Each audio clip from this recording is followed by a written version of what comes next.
नमस्कार, मी डॉक्टर अतुल भावे. मित्रांनो, नेटसेट परीक्षेमधला जो जनरल पेपर असतो पेपर 1, त्या पेपरमधले एकूण 10 टॉपिक्स असतात. त्यापैकी पहिला टॉपिक टीचिंग ॲप्टिट्यूड याच्या संबंधीची माहिती या लेक्चरच्या माध्यमामधून आपण घेऊयात. आपल्या लेक्चरच्या सोयीसाठी हा टॉपिक मी 11 भागांमध्ये विभागलेला आहे. तुम्ही जर सिलेबस बघितलात पेपर 1चा तर टीचिंग ॲप्टिट्यूडमध्ये साधारणतः 11 वेगवेगळे भाग दिलेले आहेत.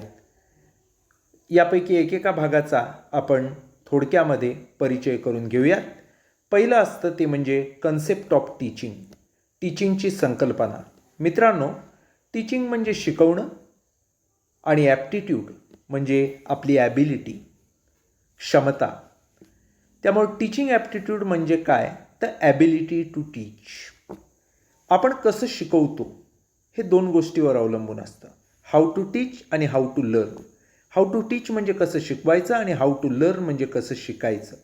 ज्या वेळेला आपल्याला हाऊ टू लर्न माहीत असेल त्यावेळी आपल्याला हाऊ टू टीच समजू शकतं. कसं शिकायचं हे जेव्हा आपल्याला कळतं तेव्हा कसं शिकवायचं हे आपल्याला निश्चितपणे समजू शकतं. शिकतात कसं, शिकलं कसं जातं हे जेव्हा माहीत होतं तेव्हा शिकवायचं कसं हे ॲटोमॅटिकली कळतं. त्यामुळं एकच गोष्ट लक्षात ठेवायची की टीचिंग ॲप्टिट्यूड म्हणजे ॲबिलिटी टू टीच आणि हाऊ टू लर्न हे एकदा समजलं की हाऊ टू टीच आपल्याला निश्चितपणे समजतं. या पद्धतीचेच ऑब्जेक्टिव्ह क्वेश्चन क्वचित प्रसंगी या कन्सेप्ट ऑफ टीचिंगवर येतो. त्यानंतर दुसरा जो पॉईंट आहे तो म्हणजे ऑब्जेक्टिव्ज ऑफ टीचिंग, ज्याच्यावरती बऱ्याच वेळा क्वेश्चन विचारला जातो. मित्रांनो, अलीकडच्याच काळात एक क्वेश्चन आला होता, what does the teaching aims at. टीचिंगचं मुख्य ध्येय काय असतं. तर बरेच ऑप्शन होतं. त्यातला एक महत्त्वाचा ऑप्शन जे उत्तर होतं या प्रश्नाचं, मॉडिफिकेशन ऑफ बिहेवियर. आपला दृष्टिकोन बदलणं, दृष्टिकोनात चेंज करणं. ऑब्जेक्टिव्ज ऑफ टीचिंग जर आपण म्हटलं तर त्याच्यात इम्पार्ट नॉलेज आलं, इनकल्केट व्हॅल्यूज आलं, चेंज ओव्हरऑल बिहेवियर आलं. या वेगवेगळ्या गोष्टी येतात. ज्या वेळेला आपण टीचिंगचे ऑब्जेक्टिव्ह म्हणतो त्यावेळी फक्त नॉलेज देणं, ज्ञान देणं हा त्याचा उद्देश नाही आहे, तर वेगवेगळे व्हॅल्यूज विद्यार्थ्यांमध्ये इनकल्केट करणं, त्यांच्यामध्ये रोपण करणं हे गरजेचं असतं. आणि नॉलेज, व्हॅल्यूज या सगळ्यामुळं त्यांचा ओव्हरऑल बिहेवियर जो असतो तो बदलतो आणि त्यातूनच मॉडिफिकेशन ऑफ बिहेवियर होऊ शकतं. त्यानंतर तिसरी महत्त्वाची गोष्ट, तिसरा पॉईंट तो म्हणजे लेवल्स ऑफ टीचिंग. मित्रांनो, जेव्हा आपण लेवल्स ऑफ टीचिंग म्हणतो तेव्हा 3 लेवलला टीचिंग केलं जातं. मेमरी लेवल, अंडरस्टँडिंग लेवल आणि reflective level. Memory, understanding, reflective. Memory level म्हणजे काय तर मगअप रट्टा मारणे. अगदी थोडक्यात मराठीत सांगायचं झालं तर एखादी गोष्ट मेमोराईज करणं, लक्षात ठेवणं, वाचून वाचून पाठ करणं. आपण अगदी आपल्या आयुष्यात हे नेहमीच करत आलेलो असतो थिअरॉटिकल विषयांमध्ये. ही पहिली लेवल असते टीचिंगची, मेमरी. दुसरी असते अंडरस्टँडिंग, समजून घेणं. ज्या वेळेला आपण एखादी गोष्ट समजून घेतो, कन्सेप्ट समजून घेतो, त्यावेळेला ते अंडरस्टँडिंग असतं. एक्झाम्पल्स वापरून ते समजून घेतलं जातं. एक्झाम्पल्सद्वारे डिफरन्शिएटिंग केलं जातं. उदाहरणार्थ, जर मला एखादी कन्सेप्ट समजून घ्यायची असेल, अकाउंट्समधली मला एंटिटीची कन्सेप्ट समजून घ्यायची असेल, तर अशा वेळेला काय असते एंटिटी कन्सेप्ट तर बिझनेसमन आणि त्याचा बिझनेस या 2 सेपरेट एंटिटीज असतात. अशा वेळेला मिस्टर एक्स ही एक वेगळी एंटिटी आहे आणि मिस्टर एक्सचं दुकान ही वेगळी एंटिटी आहे. दुकानाला केला जाणारा जो खर्च आहे तो एक्सचा नसतो तर तो दुकानाचा असतो. दुकानातनं एक्सनं काही वस्तू घरी नेल्या तर तो एक्सनं नेलेल्या वस्तू या ड्रॉइंग्ज असतात, म्हणजे त्यानं दुकानातून केलेली उधारी असते. दुकानातून नेलेल्या गोष्टी वैयक्तिक वापरासाठी असतात. असं उदाहरणं देऊन आपण अंडरस्टँडिंग एंटिटी कन्सेप्टचं करू शकतो, समजून घेऊ शकतो. तिसरी आणि सर्वात शेवटची लेवल असते ती म्हणजे रिफ्लेक्टिव्ह. रिफ्लेक्टिव्ह म्हणजे काय तर माहीत झाली कन्सेप्ट किती वापरायची, ती कन्सेप्ट वापरून वेगवेगळा प्रॉब्लेम सोडवायचे, याला म्हणतात रिफ्लेक्टिव्ह. आता मित्रांनो, ट्रिग्नोमेट्रीची कन्सेप्ट सगळ्यांना माहीत आहे. ही ट्रिग्नोमेट्रीची जी कन्सेप्ट असते ती मेमोराईज केलेली असते, अंडरस्टँड करून घेतलेली असते, रट्टा मारलेला असतो, समजून घेतलेली असते. पण ज्या वेळेला एखादा आर्किटेक्ट ती कन्सेप्ट वापरतो त्याच्या डिझाईनमध्ये, त्यावेळेला त्याला म्हणायचं रिफ्लेक्टिव्ह. त्यामुळं मेमरी म्हणजे फक्त आणि फक्त पाठांतर, अंडरस्टँडिंग म्हणजे एखादी गोष्ट समजून घेणं, आणि रिफ्लेक्टिव्ह म्हणजे एखादी गोष्ट तुम्ही पाठ केले, समजून घेतले, अशा गोष्टीचा काहीतरी उपयोग करणं, याला म्हणतात रिफ्लेक्टिव्ह. मित्रांनो, याच्यावरती एक साधा प्रश्न बऱ्याच वेळेला येऊ शकतो मॅच द पेअर टाईपचा, की इकडं दिलेलं असतं एका ह्याच्यामध्ये मेमरी, अंडरस्टँडिंग, रिफ्लेक्टिव्ह अ गटात, ब गटात त्याची उदाहरणं काहीतरी दिलेली असतात आणि त्याच्या जोड्या जुळवा. इकडे 1ला ए, 2ला बी, 3ला सी, असं जे काही ऑप्शन्स येतील ते, अशा टाईप क्वेश्चन याच्यावर विचारला जातो. अगदी अलीकडच्या काळात याच्यावर एक प्रश्न विचारण्यात आला होता सेटच्या परीक्षेत, which of the following is not level of teaching. Option होते मेमरी, अंडरस्टँडिंग, रिफ्लेक्टिव्ह आणि रिफ्लेक्शन. तर मित्रांनो, रिफ्लेक्शन हे त्याचं उत्तर होतं, कारण मेमरी, अंडरस्टँडिंग, रिफ्लेक्टिव्ह या 3 लेवल्स आहेत. रिफ्लेक्शन ही काय टीचिंगची लेवल नाही आहे. तर अशा स्वरूपाचे प्रश्न येऊ शकतात या लेवल्स ऑफ टीचिंगवर, आणि 99% लेवल्स ऑफ टीचिंगवर प्रश्न असतोच. त्यामुळे त्या व्यवस्थित समजून घेणं गरजेचं आहे. त्यानंतर असतं ते म्हणजे नेचर ऑफ टीचिंग. मित्रांनो, नेचर ऑफ टीचिंग, टीचिंगचं स्वरूप ज्या वेळेला आपण म्हणतो त्यावेळेला नेचरलाच दुसरा शब्द फीचर्स किंवा कॅरेक्टरिस्टिक्स असू शकतो. मित्रांनो, टीचिंगचं स्वरूप, टीचरचं स्वरूप विचारात घेतलं तर टीचिंग ही एक आर्ट आहे. त्याचप्रमाणे टीचिंग हे एक सायन्स देखील आहे. टीचिंग हे आर्ट का आहे? तर प्रत्येक टीचर स्वतःची क्रिएटिव्हिटी वापरत असतो आणि त्या माध्यमातून टीचिंग इंटरेस्टिंग करत असतो. मित्रांनो, गणितासारखा विषय जर एखादा व्यक्ती शिकवत असेल तर त्या व्यक्तीनं तो विनोदी अंगानं शिकवला, उदाहरण देऊन शिकवला, तर विद्यार्थ्यांना तो जास्त भावतो, ते जास्त समजून घेतात, जास्त लक्ष देतात. याउलट एखादा सोपा विषय ही किचकट करून शिकवला, उदाहरणं दिली नाहीत, विनोद केला नाही, अत्यंत सिरियसली शिकवला, समजायला विद्यार्थ्यांना कठीण जातं. प्रत्येक व्यक्तीची शिकवण्याची एक लकब असते, एक स्टाईल असते. त्यामुळे टीचिंग ही कला आहे, आर्ट आहे. दुसरं असं म्हटलात की टीचिंग हे एक सायन्स आहे, शास्त्र आहे कसं शिकवायचं. टीचिंगची प्रोसेस ही सिस्टमॅटिक असली पाहिजे, लॉजिकल असली पाहिजे.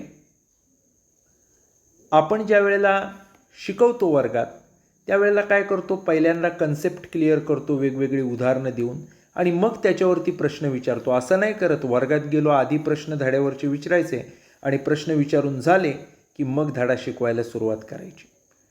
त्यामुळं टीचिंग हे एक सायन्स आहे, शास्त्र आहे, आणि शास्त्र असल्यामुळं त्याच्यात सिस्टमॅटिक गोष्ट असते, लॉजिकल प्रोसेस असते. त्यानंतर आहे ते म्हणजे कंटिन्युअस प्रोसेस.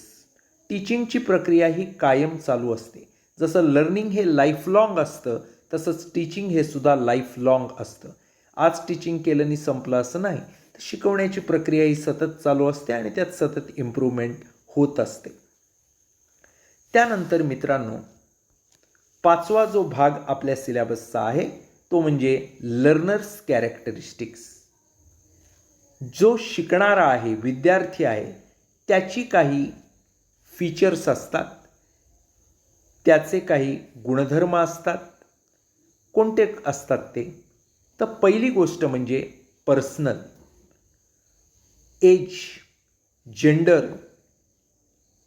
त्याचप्रमाणे दुसरं म्हणजे ॲकॅडमिक बॅकग्राऊंड काय आहे. तिसरं म्हणजे ग्रुप स्ट्रक्चर कशा प्रकारचं आहे. चौथं म्हणजे कॉग्नेटिव्ह.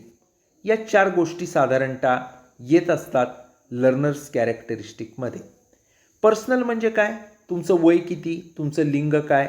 हे जेव्हा आपण शाळेत शिकवतो 1ली 2रीच्या मुलांना किंवा सिनियर ज्युनियरच्या मुलांना, त्यावेळी आणि जेव्हा प्रौढ शिक्षण वर्गात 60-70 वर्षाच्या एखाद्या व्यक्तीला शिकवतो त्यावेळी कशा पद्धतीने शिकवायचं याच्यामध्ये प्रचंड फरक असतो, तफावत असते. दुसरी गोष्ट म्हणजे जेंडर.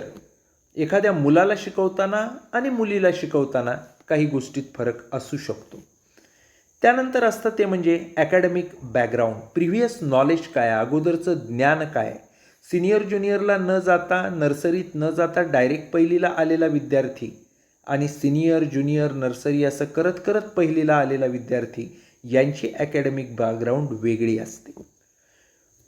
त्यानंतर ग्रुप स्ट्रक्चर. ग्रुप स्ट्रक्चर म्हणजे काय, ते एका वर्गात 1000 विद्यार्थी बसलेत त्यांना शिकवण्याची पद्धत, एका वर्गात 120 विद्यार्थी बसलेत त्यांना शिकवण्याची पद्धत आणि समोर एकच विद्यार्थी आहे त्याला 1 to 1 शिकवण्याची पद्धत हे वेगळं असतं. म्हणजे ग्रुप कसा आहे त्यानुसार शिकवण्याची पद्धत बदलत असते. त्यानंतर असतं ते म्हणजे कॉग्निटिव्ह. कॉग्निटिव्ह म्हणजे काय तर मेंटल मेकअप, आपल्या मेंदूचा मेकअप कशा पद्धतीने केलेला आहे, आपल्या मेंदूची एकूण रचना, ग्रहण क्षमता कशा प्रकारची आहे याला म्हणतात कॉग्निटिव्ह. मित्रांनो, कॉग्निटिव्ह ही गोष्ट कॉन्सन्ट्रेशनच्या बाबतीत उपयोगी पडते. काय होत असतं, एखादा 4 वर्षाचा व्यक्ती आणि एखादा 40 वर्षाचा व्यक्ती असेल तर 4 वर्षाचा व्यक्ती एका जागी किती वेळ बसेल, 4 वर्षाचं मूल तर काही मिनटं बसू शकेल. 40 वर्षाची व्यक्ती मात्र 2-3 तास बसू शकेल. कॉन्सन्ट्रेशन जास्त असेल त्या 40 वर्षाच्या माणसाचं, 4 वर्षाच्या मुलाचं कमी असेल, कारण त्याला हे करू का ते करू असं झालेलं असेल. त्याचप्रमाणे टोडलर जी व्यक्ती असेल त्याचं कॉन्सन्ट्रेशन किती असेल हा प्रश्न असतो. त्याचप्रमाणे माणसानुसार वेगळं असतं. एखादी व्यक्ती जास्त काळ कॉन्सन्ट्रेट एखाद्या गोष्टीवर करू शकते, एखादी व्यक्ती फार कमी काळ एखाद्या गोष्टीवर कॉन्सन्ट्रेट करू शकतं, मन त्याचं सतत विचलित होत असतं. या गोष्टी देखील लर्नर्स कॅरेक्टरिस्टिकमध्ये असल्याचं आपल्याला दिसून येतं. त्यानंतर मित्रांनो 6वा जो भाग असतो तो म्हणजे टीचर्स कॅरेक्टरिस्टिक्स. मित्रांनो, ज्यावेळी आपण टीचर्स कॅरेक्टरिस्टिक्स असं म्हणतो त्यावेळेला प्रत्येक टीचरचा एक स्किल सेट असतो. टीचरकडं सेन्स ऑफ ह्युमर असला पाहिजे, गुड पर्सनॅलिटी असली पाहिजे, लीडरशिप स्किल असली पाहिजे, सब्जेक्टचं नॉलेज त्याच्याकडं असलं पाहिजे, त्याला विद्यार्थ्यांना चांगला बिहेवियर करण्यासाठी, चांगलं वागण्यासाठी प्रवृत्त करता आलं पाहिजे, अंतर्मुख करता आलं पाहिजे. या सगळ्या गोष्टी टीचरकडं असल्या पाहिजेत. सेन्स ऑफ ह्युमर असेल, चांगली पर्सनॅलिटी असेल, चांगलं योग्य नॉलेज असेल तर विद्यार्थी त्याच्यावरून इम्प्रेस होतील, शिकण्यावर कॉन्सन्ट्रेट होतील. वर्ग जर त्याला मॅनेज करायचा असेल तर चांगलं लीडरशिप स्किल हे त्या व्यक्तीकडं असलं पाहिजे. बऱ्याच वेळेला असा प्रश्न असतो की वर्गामध्ये विद्यार्थी जर भरपूर दंगा करत असतील तर अशा वेळेला तुम्ही काय कराल, प्राचार्यांकडे तक्रार कराल, पालक आणायला लावाल, त्यांना वर्गाच्या बाहेर काढाल की तुम्ही त्यांचा बिहेवियर चेंज कराल. तर त्यांचा बिहेवियर चेंज कराल हे उत्तर असतं.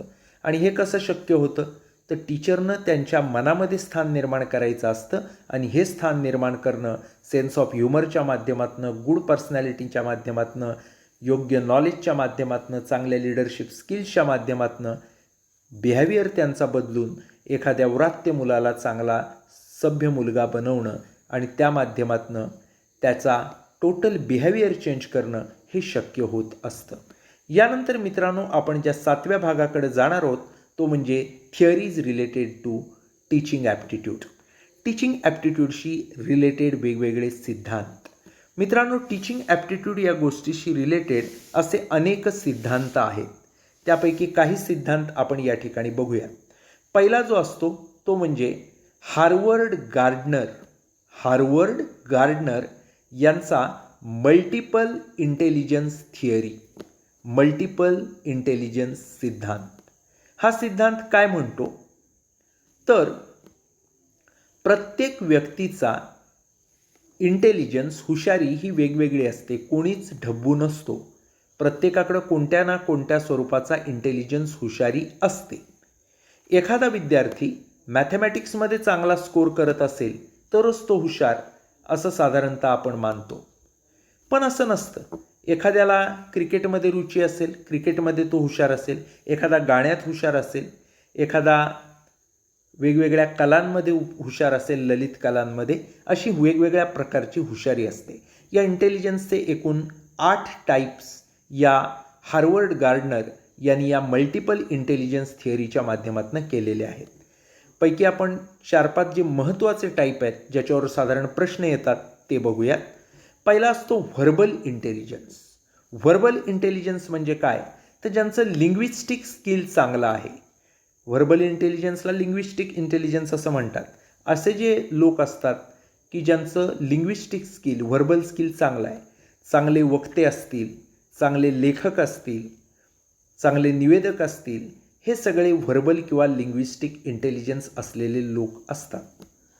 आपण जर शेक्सपियरचं उदाहरण घेतलं तर त्याचा व्हर्बल इंटेलिजन्स हा चांगला होता. म्युझिकल इंटेलिजन्स असतो दुसरा. मग रॉक असेल, पॉप असेल, क्लासिकल असेल, कुठल्याही स्वरूपाचं जे संगीत असतं, शास्त्रीय संगीत, सुगम संगीत, लोकसंगीत, ज्याच्यामध्ये ज्याचा सेन्स चांगला असेल, ज्याला ते चांगलं अंडरस्टँड होत असेल, परफॉर्म करता येत असेल, त्याला म्युझिकल इंटेलिजन्स आहे असं म्हटलं जातं. पंडित भीमसेन जोशी असतील, लता मंगेशकर असतील, किंवा पॉप संगीतातले वेगवेगळे कलाकार असतील, या सगळ्यांचा म्युझिकल इंटेलिजन्स चांगला आहे असं या मल्टिपल इंटेलिजन्स थिअरीमध्ये हार्वर्ड गार्डनर यांनी सांगितलेलं आहे. तिसरा असतो तो म्हणजे लॉजिकल किंवा मॅथमॅटिकल. जे वेगवेगळे शास्त्रज्ञ असतात, सायंटिस्ट, त्यांचा लॉजिकल किंवा मॅथमॅटिकल इंटेलिजन्स चांगला असतो. ॲरिस्टॉटलचं उदाहरण घ्या, न्यूटनचं उदाहरण घ्या, त्यांचा लॉजिकल मॅथमॅटिकल इंटेलिजन्स चांगला आहे, चांगला होता. त्यानंतर इंटरपर्सनल इंटेलिजन्स म्हणजे काय? असोसिएटिंग विथ पीपल, लोकांबरोबर चांगले रिलेशन निर्माण करू शकणं. मार्केटिंगच्या फील्डमधले जे सक्सेसफुल लोक असतात त्यांचा इंटरपर्सनल इंटेलिजन्स चांगला असतो. कम्युनिकेशनमध्ये जे लोक चांगले असतात त्यांचा इंटरपर्सनल इंटेलिजन्स चांगला असतो. मित्रांनो, याच्यावरती प्रश्न येऊ शकतो की 3-4 उदाहरणं खाली देतील की व्हर्बल किंवा लिंग्विस्टिक इंटेलिजन्स मीन्स दिस, म्युझिकल मीन्स दिस, लॉजिकल, मॅथमॅटिकल दिस, इंटरपर्सनलमध्ये हे येतं आणि त्याच्यामधून करेक्ट काय आहे ते आपल्याला उदाहरण शोधून काढायचं. असा प्रश्न बऱ्याच वेळेला सेटच्या परीक्षेमध्ये येत असतो. त्यानंतर मित्रांनो, दुसरी थिअरी जिच्याकडे आपण बघणार आहोत ती म्हणजे classical conditioning theory. Classical conditioning theory Ivan Pavlov यांची ही थिअरी आहे. काय होतं तर इव्हॅन पॅव्लॉग हे एक शास्त्रज्ञ होते. त्यांच्याकडे एक कुत्रा होता. त्याला रेग्युलरली ते काही खायला द्यायचे. ज्या वेळेला ते खायला द्यायचे त्यावेळेला जीभ चाटण्यासारख्या गोष्टी तो कुत्रा करायचा रिस्पॉन्स दाखवण्यासाठी. त्यांनी एक प्रयोग करून बघितला. त्याला खायला देण्यापूर्वी घंटा वाजवायला त्यांनी सुरुवात केली. त्यामुळे ज्या वेळेला ते घंटा वाजवायचे त्यावेळी त्या कुत्र्याला वाटायचं की आपल्याला आता खायला मिळणार आहे. त्यामुळे तो जिभल्या चाटायला लागायचा. त्यामुळे जरी खायची वेळ नसेल, त्याला खायला दिलं नाही तरी घंटा वाजली की याचं आपलं खाणं मिळणार म्हणून जिभल्या चाटायला सुरुवात व्हायची. त्याच्यावरून ही क्लासिकल कंडिशनिंग थिअरी त्यांना सुचली. मित्रांनो, एखाद्या मुलाशी आपण ज्या वेळेला वागत असतो त्यावेळेला काय करतो, त्यानं काहीतरी चांगलं केलं, अभ्यास केला, चांगला वागला, चांगल्या सवयी अंगीकारल्या की आपण त्याला डेअरी मिल्क देतो, चॉकलेट देतो, काहीतरी गिफ्ट देतो, बक्षीस देतो. वाईट वागला त्याला आपण ओरडतो, मारतो. म्हणजेच काय, त्याच्या मेंदूमध्ये एक कंडिशनिंग होऊन जातं लहान मुलाच्या की यस, चांगलं वागलं की आपल्याला काहीतरी चांगलं चॉकलेट मिळेल, वाईट वागलो आपल्याला ओरडतील, मारतील. त्यामुळे त्याच्या मेंदूत ते कंडिशनिंग झालेलंच असतं की चांगलं वागलं पाहिजे म्हणजे आपल्याला चांगलं काहीतरी मिळतं. मॉरल व्हॅल्यूज त्याच्या मेंदूमध्ये इनकल्केट होत असतात. कंडिशनिंग एक प्रकारचं होत असतं. हेच या क्लासिकल कंडिशनिंग थिअरीमध्ये इव्हॅन पॅव्लॉग यांनी सांगितलेलं आहे. त्याच्यावर वेगवेगळे प्रश्न येत असतात. त्यानंतर तिसरी थिअरी जी आहे ती म्हणजे ब्लूम्स टॅक्सॉनॉमी. ब्लूम्स टॅक्सॉनॉमी ही थिअरी बेंजामिन ब्लूम यांनी 1956 मांडली. बेंजामिन ब्लूमनी 1956 मांडली. त्यांनी वेगवेगळे ऑब्जेक्टिव्ज आणि स्किल्स जी असतात त्याचं वर्गीकरण 6 लेव्हलमध्ये केलं. टीचर हे वेगवेगळे ऑब्जेक्टिव्ह स्किल त्यांच्या विद्यार्थ्यांसाठी वापरत असतात. त्याच्या वेगवेगळ्या 6 लेवल या ब्लूम्स टॅक्झॉनॉमीमध्ये दिलेल्या आहेत. साधारणतः जो एक प्रश्न कमीत कमी या theories related with teaching aptitude या भागावरती येत असतो आणि हा प्रश्न एकतर मल्टिपल इंटेलिजन्स थिअरीवर, त्याच्यावर नाही आला तर क्लासिकल कंडिशनवर किंवा ब्लूम्स टॅक्झॉनॉमीवर येत असतो. पण एक प्रश्न हा निश्चितपणे कमीत कमी याच्यावरती येणार. 8वा जो भाग सिलेबसचा आहे तो म्हणजे मेथड्स ऑफ टीचिंग. मित्रांनो, ज्या वेळेला आपण मेथड्स ऑफ टीचिंग असं म्हणतो त्यावेळेला 2 प्रकारच्या मेथड आपण विचारात घेतलेल्या असतात. कोणत्या 2 प्रकारच्या मेथड आपण विचारात घेत असतो तर एक असतात टीचर सेंट्रिक मेथड, शिक्षकाला केंद्रस्थानी ठेवून, आणि दुसऱ्या असतात लर्नर सेंट्रिक मेथड्स, विद्यार्थ्याला केंद्रस्थानी ठेवून. टीचर सेंट्रिक मेथड म्हणजे कोणत्या तर वेगवेगळ्या ट्रॅडिशनल मेथड ज्या आहेत, पारंपरिक लेक्चर मेथड ज्याचं उदाहरण आहे. 1 साइडेड फ्लो असतो, शिक्षक शिकवत असतो, विद्यार्थ्यांनी फक्त ऐकायचं असतं. ही झाली teacher centric method. Learner centric याच्यामध्ये बऱ्याचशा आधुनिक मेथड आहेत, मॉडर्न मेथड आहेत. उदाहरणच तुम्हाला द्यायचं झालं तर विद्यार्थ्यांचं पार्टिसिपेशन त्याच्यामध्ये असतं, student participation. Audio visual aid जर आपण वेगवेगळी वापरली किंवा प्रोजेक्ट वर्क दिलं, रोल प्ले सारखी मेथड वापरली तर या learner centric student centric method आहेत. आज ई लर्निंगचं वर्ल्ड आहे ते देखील लर्नर सेंट्रिक आहे.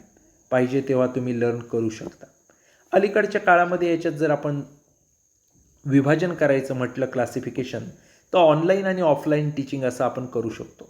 आज अनेक वेबसाईट्स आहेत, अनेक वेगवेगळी ॲप डेव्हलप झालेली आहेत, कंपन्या आहेत वेगवेगळ्या ज्या ऑनलाईन टीचिंग अपलोड करतात.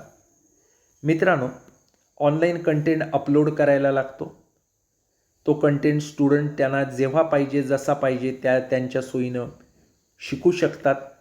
याच्यामध्ये मोठ्या प्रमाणात फ्लेक्सिबिलिटी असते. ट्रॅडिशनल टीचिंगमध्ये फ्लेक्सिबिलिटी कमी होती, लवचिकता. इंटरनेट लागतं, हा ऑनलाईन मेथडचा एक लॉस असू शकतो.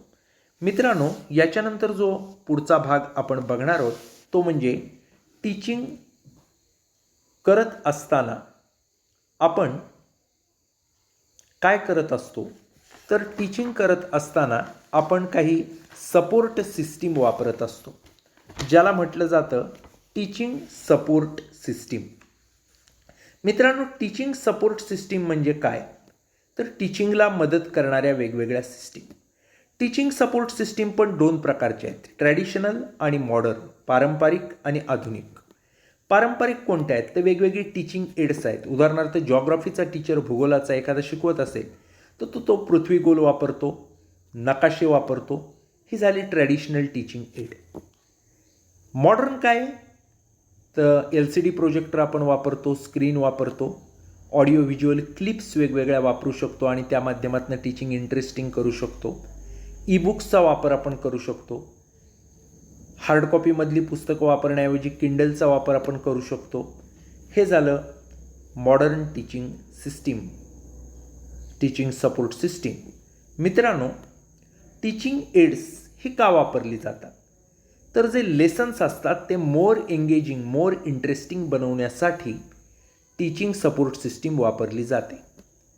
बऱ्याच वेळेला 2-3 ऑप्शन येतात. Teaching support system is used only because of or used for, तर to make lessons more engaging आणि इंटरेस्टिंग हे याचं उत्तर असू शकतं. त्यानंतर पुढचा जो पॉईंट आहे तो म्हणजे इव्हॅल्युएशन सिस्टीम. मित्रांनो, इव्हॅल्युएशन सिस्टीम म्हणजे काय तर whether teaching made was effective or not, that is seen in evaluation. आपण जे टीचिंग केलेलं होतं ते इफेक्टिव्ह होतं किंवा नाही, समजलं किंवा नाही हे समजून घेणं म्हणजे इव्हॅल्युएशन करणं, मूल्यमापन करणं. मित्रांनो, हे मूल्यमापन 2 प्रकारच्या पद्धतीने करता येतं, फॉर्मॅटिव्ह मेथड आणि समेटिव्ह मेथड. फॉर्मॅटिव्ह असेसमेंट आणि समेटिव्ह असेसमेंट. आपण ज्या वेळेला वर्गात विद्यार्थ्यांना शिकवत असतो त्यावेळेला समजलं का असं विचारतो. त्यावेळेला आपण वेगवेगळे त्यांना प्रश्न विचारतो आणि त्या माध्यमातून आपण काय करत असतो, त्यांचं समजलं की नाही हे टेस्ट करत असतो. याला म्हणतात फॉर्मॅटिव्ह मेथड. समेटिव्ह मेथड म्हणजे काय, तर external exam, semester end exam आपण घेत असतो, ॲन्युअल एक्झाम घेत असतो, फायनल एक्झाम घेत असतो. त्यावेळेला त्याला सबमिटिव्ह असेसमेंट असं म्हटलं जातं. फॉर्मॅटिव्ह असेसमेंट म्हणजे शिकवत असताना घेतलेली, जी व्यक्ती शिकवते त्यानेच घेतलेली, समजलं की नाही बघण्यासाठी. सबमिटिव्ह एक्झामिनेशन म्हणजे एक्सटर्नल एक्झाम असते, सेमिस्टरची, ॲन्युअलची, फायनल, याला म्हणतात सबमिटिव्ह असेसमेंट. मित्रांनो, एका उदाहरणाच्या माध्यमातून आपल्याला जर सांगायचं तर ज्या वेळेला आपण एखादी पदार्थ कुक म्हणून हॉटेलमध्ये बनवत असतो, बनवल्यानंतर आपण तो चाखून बघतो, मीठ जास्त झालं आहे, कमी झालं आहे, तिखट जास्त झालं आहे, कमी झालं आहे, काय कमी आहे, काय जास्त आहे, आणि त्याप्रमाणे आपण काय कमी असेल ते टाकतो त्याच्यात. हे झालं फॉर्मॅटिव्ह, स्वतःचं स्वतः इव्हॅल्युएशन करून घेतलं. सबमिटिव्ह म्हणजे काय, जेव्हा कस्टमरला आपण फूड सर्व करतो, तो जेवतो किंवा त्या फूडचा आस्वाद घेतो आणि नंतर आपल्याला छान झालं आहे, मस्त झालं आहे असं सांगतो, ही झाली सबमिटिव्ह किंवा external assessment.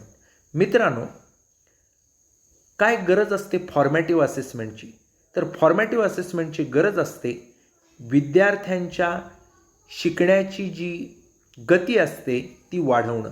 To ॲक्सेलरेट student learning पेस ही फॉर्मॅटिव्ह असेसमेंटची गरज असते. यावर बऱ्याचदा प्रश्न येत असतो. त्यानंतर मित्रांनो, नॉन रेफर्ड अशा पद्धतीची इव्हॅल्युएशन सिस्टीम असते. नॉन रेफर्ड इव्हॅल्युएशन सिस्टीम म्हणजे काय, तर जी सिस्टीम रेफर्ड केली जात नाही ती. CGPA तुम्हाला माहीत असेल, कंपॅरिझन विथ अदर स्टुडंट, अशी करून CGPA मार्क 90% 95% देण्याऐवजी CGPA दिला जातो 9.06 समथिंग. म्हणजे ह्या अमुक 90 विद्यार्थ्यांपेक्षा हा चांगला आहे आणि 10 विद्यार्थ्यांपेक्षा हा खाली आहे, या टाईप. याला म्हणतात नॉन रेफर्ड. यानंतर मित्रांनो असते ती म्हणजे CBCS. CBCS म्हणजे काय, चॉईस बेस्ड क्रेडिट सिस्टीम. आपल्याला काय शिकायचं, कोणते कोर्सेस घ्यायचे याचा चॉईस दिलेला असतो आणि त्याच्यावर ग्रेडिंग सिस्टीम दिलेली असते. हे देखील इव्हॅल्युएशन सिस्टीममध्ये येत असतं, हे आपण लक्षात घेतलं पाहिजे.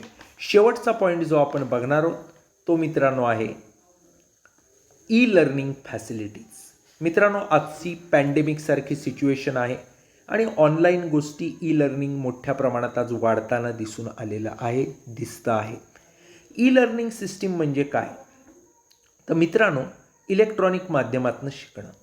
याच्यामध्ये मूक येतं, ज्याच्यावरती बऱ्याच वेळा प्रश्न विचारले जातात. मूक म्हणजे काय, MOOC, massive open online courses. मूक म्हणजे काय, मॅसिव्ह ओपन ऑनलाईन कोर्सेस. हे सगळं ऑनलाईन वर्ल्ड असतं. वर्ल्ड क्लास ज्या युनिव्हर्सिटीज आहेत, ऑक्सफर्ड असेल, केम्ब्रिज असेल, हॉर्वर्ड असेल, अशा विद्यापीठातले प्रोफेसर्स, फिजिक्स असेल, मॅथ्स असेल, कॉमर्स असेल, इलेक्ट्रॉनिक्स असेल, इंग्लिश असेल, कुठल्याही विविध विषयांमधले त्यांचं जे काही नॉलेज असतं ते नॉलेज शेअर करत असतात, शिकवत असतात आणि हे मूकच्या माध्यमातून कोर्सेस आपण करू शकतो. एखादा हॉर्वर्ड विद्यापीठाचा, ऑक्सफर्ड विद्यापीठाचा कोर्स आपण घरबसल्या या मॅसिव्ह ओपन ऑनलाईन कोर्सेस मूकच्या माध्यमातून करू शकतो. त्यानंतर दुसरं असतं ते म्हणजे स्वयं. मित्रांनो, स्वयं ही एक सिस्टीम आहे. भारतातल्या ज्या मोठ्या मोठ्या इन्स्टिट्यूट आहेत, युनिव्हर्सिटीज आहेत, या स्वयंच्या माध्यमातून फ्री ऑफ कॉस्ट, फुकटात त्यांचे कोर्सेस अवेलेबल करून देत असतात. स्वयंचा फुल फॉर्म काय आहे, तर study webs for active learning for young aspiring minds. Study webs for active learning for young aspiring minds असा स्वयंचा फुल फॉर्म आहे. मूक काय, स्वयं काय, CEC काय, अशा गोष्टींचे मित्रांनो लॉंग फॉर्म देखील विचारले जातात बऱ्याच वेळा, त्यामुळे ते पक्के लक्षात ठेवायचे. तर स्वयंच्या माध्यमामधनं काय केलं जात असतं, तर फ्री ऑफ कॉस्ट भारतातल्या मोठ्या युनिव्हर्सिटीज, मोठ्या इन्स्टिट्यूट या त्यांच्या एक्सपर्टचे माध्यमामधनं वेगवेगळे कोर्सेस उपलब्ध करून देत असतात, जे स्टुडंट्स त्याच्या कन्व्हिनियन्सनी शिकू शकतात. त्यामुळं मूक्स हे वर्ल्ड लेवलला आहे, स्वयं हे इंडियाच्या लेवलला आहे. त्यानंतर असतं ते म्हणजे CEC. CEC म्हणजे काय? तर CEC हे साधारणतः UGCनं 1993 सुरू केलं होतं, ज्याला म्हटलं जातं consortium for educational communication. Consortium for educational communication याच्या माध्यमातून जे एक्सपर्ट आहेत त्यांचे लेक्चर्स वेगवेगळ्या सब्जेक्टमधले हे उपलब्ध करून दिलेले असतात. एखादा एक्सपर्ट जर दिल्ली युनिव्हर्सिटीत, मुंबई युनिव्हर्सिटीत असेल, तर एखादा अरुणाचल प्रदेशचा माणूस किंवा केरळचा माणूस त्याचं लेक्चर या माध्यमातून CECच्या माध्यमातून अवेलेबल करून घेऊ शकतो. गव्हर्नमेंट ऑफ इंडियाचं हे इनिशिएटिव्ह होतं आणि UGCनं 1993 या CECची सुरुवात केली, कंसोर्टियम फॉर एज्युकेशनल कम्युनिकेशन. पाठशाला आपल्याला माहीत असेल, ही देखील गव्हर्नमेंट इनिशिएटिव्हमधनं सुरू झालेली आहे आणि त्या माध्यमातून देखील लर्निंग अवेलेबल करून दिलं जात असतं. मित्रांनो, या लेक्चरच्या माध्यमामधनं आपण जो टीचिंग ॲप्टिट्यूडचा सिलेबस आहे त्याच्यामधलं टीचर्स कॅरेक्टरिस्टिक्स, वेगवेगळ्या गोष्टी या बघितलेल्या आहेत आणि या गोष्टींच्या माध्यमातून आपला टीचिंग ॲप्टिट्यूडचा एक्झॅक्ट सिलेबस काय आणि कशा स्वरूपाचे प्रश्न येतात याची एक आयडिया तुम्हाला आलेली असेल. निश्चितप्रमाणे आपले जे व्हॉट्सअप ग्रुप्स आहेत आणि टेलिग्राम चॅनल आहे त्याच्यावर वेगवेगळे ऑब्जेक्टिव्ह क्वेश्चन या टॉपिकवरचे मी काढलेले मी शेअर करणारच आहे आणि या लेक्चरच्या माध्यमातून कशी तयारी करायची, कन्सेप्ट कोणत्या आहेत हे आपल्याला कळलेलं असेल. आपल्याला हे लेक्चर आवडलं किंवा नाही त्याबद्दल लाईक करा, कमेंट करा, मित्रपरिचितांना शेअर करा आणि माझं यूट्यूब चॅनल उरलेल्या 9 टॉपिकवरचे जे काही व्हिडिओज आहेत ते मिळवण्यासाठी शेअर करा. या ठिकाणी मी थांबतोय. थँक्यू. धन्यवाद.